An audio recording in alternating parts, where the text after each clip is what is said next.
Malá slávnosť, na ktorej sa zastavili desiatky Humenčanov, uviedla do užívania prvý investičný projekt, ktorý vznikol v rámci Mesta kultúry 2024. V jeho skrátenom názve sa spájajú atribúty, ktoré chce ponúknuť občianskej verejnosti v meste: HEK ako humenský ekostánok, HEK ako humenská kultúra a HEK ako hekni sa k činnosti. Ako počas otvorenia uviedla Mária Radváková z občianskej agentúry komunitného rozvoja 1317, úlohou multifunkčného priestoru je napojiť ľudí na myšlienku udržateľnosti a cirkulárnej ekonomiky. S ňou je úzko spojená téma dobrovoľníctva a preto je jednou z vízií, aby sa stánok stal centrom aj pre komunitu osôb, ktoré sa nezištne zapoja do jeho aktivít.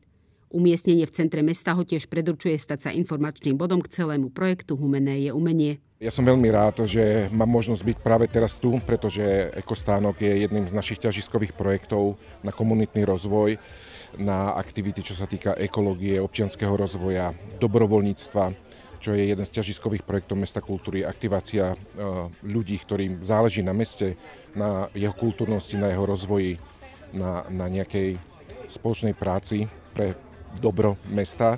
A keď už za nami smotňuje tá idea, tak je to vždy ako potešujúce, je to radosť, takže držím palce dievčatám, sú prvé, ktoré už vo verejnom priestore nejakým spôsobom smotnili tú našu myšlienku. Na jeho otvorení sa okrem autoriek Márie Radvákovej a Jany Haluščákovej zúčastnili aj zástupca primátora mesta Ondrej Babiarčík a riaditeľ programovej rady Mesta kultúry 2024 Lumír Maty. Spoločne prestrihli jutovú pásku, symbolizujúcu druhotné využitie materiálu, a otvorili priestor, ktorý je zatiaľ plný len nápadov, no už v blízkej dobe sa zaplní rôznymi druhmi aktivít. Čakajú nás ďalšie aktivity už o mesiac. Je tu otvárací víkend, na ktorý sa predpokladám všetci tešíme. Sú za nami 2 roky príprav, pol roka konkrétnej práce teraz už v rámci Mesta kultúry, aby sme boli pripravení.